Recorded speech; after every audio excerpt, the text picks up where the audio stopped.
5월 21일 수요일입니다. 오늘 우리에게 주시는 말씀은 에스더 9장 1절에서 19절 말씀입니다. 아달월 곧 12째 달 13일은 왕의 어명을 시행하게 된 날이라.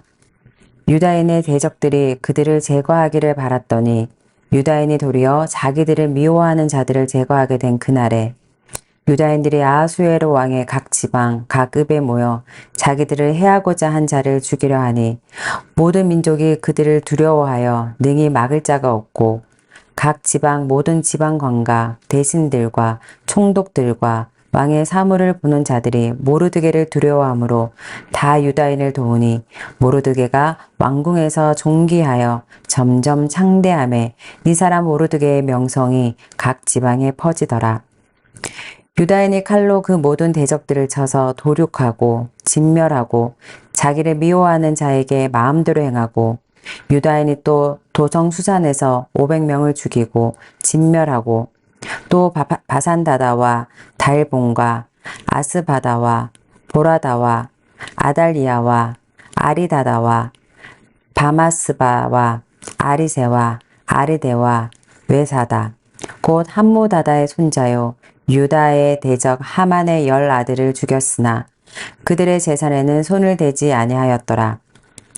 그날에 도성 수산에서 도륙한 자의 수요를 왕께 아뢰니 왕이 왕후 에스더에게 이르되 유다인의 도성 수산에서 이미 500명을 죽이고 멸하고 또 하만의 10 아들을 죽였으니 왕의 다른 지방에서는 어떠하였겠느냐. 이제 그대의 소청이 무엇이냐. 곧 허락하겠노라.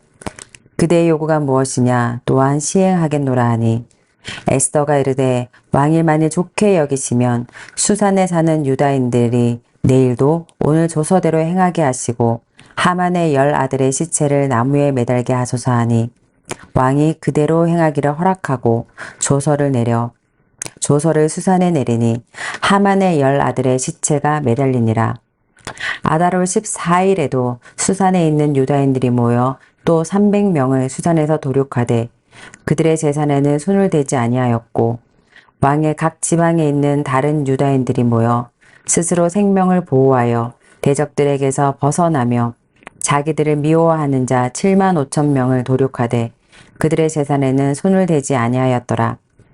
아달월 13일에 그 일을 행하였고 14일에 쉬며 그날에 잔치를 베풀어 즐겼고 수산에 사는 유다인들은 13일과 14일에 모였고 15일에 쉬며 이날에 잔치를 베풀어 즐긴지라. 그러므로 시골의 유다인 곧 성이 없는 고을고을에 사는 자들이 아달월 14일을 명절로 삼아 잔치를 베풀고 즐기며 서로 예물을 주더라. 아멘. 기도하시겠습니다. 하나님 아버지, 이 시간 하나님의 말씀 앞에 섭니다. 하나님의 말씀 앞에 겸손히 서게 하여 주시고 오늘도 하나님의 마음을 아는 시간 될 수 있도록 성령 하나님 인도하여 주시옵소서. 예수님의 이름으로 기도드렸습니다. 아멘. 드디어 시간이 흘러 12월 13일이 되었습니다. 이 날은 왕의 어명을 시행하는 날로 완전히 상황이 바뀐 날입니다. 대적들이 유다인들을 제거하기 바랬던 날이 유다인들이 자기를 미워하는 자들을 제거하는 날이 되었습니다. 유다인들은 자기를 죽이려고 하는 사람들을 위해 수비를 단단히 하는데 오히려 다른 민족들이 그들을 두려워하며 그들 앞에 설 수 없었고 이방인들이 모르드게를 인해 유다인들을 돕기까지 한다고 말씀하십니다. 완전한 역전의 승리입니다. 11개월 전의 상황을 돌이켜보면 하만과 그의 무리들은 유다인들을 전멸시킬 계략을 세웠고 페르시아 왕과 자기의 직위를 이용해 자신들의 계획을 구체화시켰습니다. 결전의 날을 선택하기 위해 제비를 뽑았는데 12월이었습니다. 결전의 날까지는 11개월이 남아 있습니다.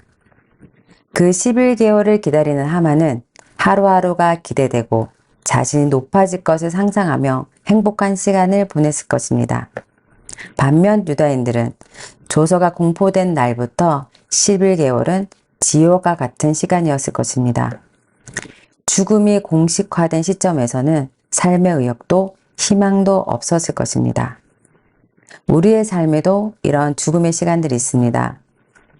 보여지는 상황과 환경들이 죽음을 암시하는 것 같고, 보이지 않는 미래로 인하여서 아무런 희망이 없는 것 같이 느껴질 때, 또한 이 상황을 벗어나기 위해 내가 할 수 있는 모든 것을 다 했지만 결과는 항상 제자리인 것 같은, 옆을 돌아보면 다른 사람들은 행복해 보이는데 모든 불행이 나만 따라오는 것 같은 절망감. 어떻습니까? 여러분들도 이런 경험이 있으십니까? 모르드게와 에스더는 죽음의 위기 앞에서 시선을 자기에게서 타인에게로 돌립니다. 자신의 안위를 넘어 민족의 안위를 걱정하고 죽음의 두려움 앞에서 생명의 주인이신 하나님을 바라보았습니다. 이미 공포된 조선은 왕도 철회할 수 없다는 사실을 알지만 열방을 통치하시는 진정한 왕이신 하나님께 나아가 엎드립니다. 기도하고 나아가고 기도하고 나아가고 그들의 눈에 새로운 것이 보이기 시작했습니다. 그것은 바로 하나님의 언약이었습니다. 하만은 아각 사람입니다. 아각 사람은 아말렉 족속입니다. 출애굽기 17장에서 하나님은 아말렉 족속에 대한 예언을 말씀하셨습니다. 출애굽기 17장 16절 이르되 여호와께서 맹세하시기를 여호와가 아말렉과 더불어 대대로 싸우리라 하셨다 하였더라. 출애굽한 이스라엘을 대적한 아말렉에 대해 하나님은 경고하셨고 사무엘상 15장에 사울 왕 때에도 아말렉과의 전투에서는 모든 것을 진멸하라고 명령하셨습니다. 그 어떤 전리품도 남기지 못하게 하셨습니다. 자신들에게 닥친 이 죽음의 위기는 단순히 하만 한 사람의 음모로 인한 유대 민족의 말살이 아니라 아말렉이 하나님의 백성을 위협하는 계략이고 하나님은 약속하신 대로 아말렉과 더불어 대대로 싸우실 것을 그들은 기도하는 가운데 확신했습니다. 이 전쟁은 하나님과 아말렉과의 전쟁입니다. 유다인들은 자신들에게 복수의 기회가 주어졌을 때 자신들을 치러 오는 아말렉 사람들을 모두 죽이지만 제사는 그대로 남겨놓습니다. 왜 그랬을까요? 유다인들은 자신들이 하나님의 원수와 싸우는 것으로 알았고 사무엘상 15장의 싸움의 연장선에 있다고 생각했기 때문입니다. 사울은 전리품을 취함으로써 버림을 받았지만 유다인들은 전리품을 취하지 않음으로써 이 전쟁이 철저히 하나님의 전쟁이 되게 했습니다. 그로 인해 사망의 날이 될 뻔했던 날이 생명과 축제와 안식의 날이 되었고 출애굽에 하나님이 다시 6월절의 구원을 맛보게 하셨습니다. 그리스도인들은 보여지는 상황을 보고 따라가는 삶이 아니라 하나님의 언약을 기억하고 그 성취를 기대하며 따라가는 삶입니다. 하나님은 자신이 하신 약속을 분명히 이루시고 또 그 약속은 우리의 삶의 계획을 뛰어넘어 가장 좋은 것으로 가장 풍성한 것으로 우리에게 채워주십니다. 상황이 어려울 때, 마음속에 절망이 가득할 때 우리가 기억해야 되는 것은 바로 하나님의 언약의 말씀입니다. 그 언약의 말씀을 기억하려면 어떻게 해야 될까요? 네, 매일매일 말씀을 가까이 해야 합니다. 이렇게 말씀이 풍성하게 채워진 사람은 어려운 상황과 어려움에 직면할 때 즉각적으로 시선을 하나님께 돌리고 기도의 자리로 나아가게 됩니다. 또한 하나님은 하나님께 겸손하게 나오는 기도의 사람을 통해 일하십니다. 오늘도 내가 그 한 사람이길 소망하며 기도의 자리, 말씀의 자리로 나아가기를 간절히 소망합니다. 다 함께 기도하시겠습니다. 하나님, 어떤 순간에도 길을 내시는 하나님을 바라봅니다. 이 땅의 전쟁은 우리에게 속한 것이 아니라 하나님 손에 있음을 기억하게 하시고 보여지는 상황과 사단의 꾀임에 속지 않고 말씀으로 분별할 수 있는 지혜를 허락하여 주시옵소서.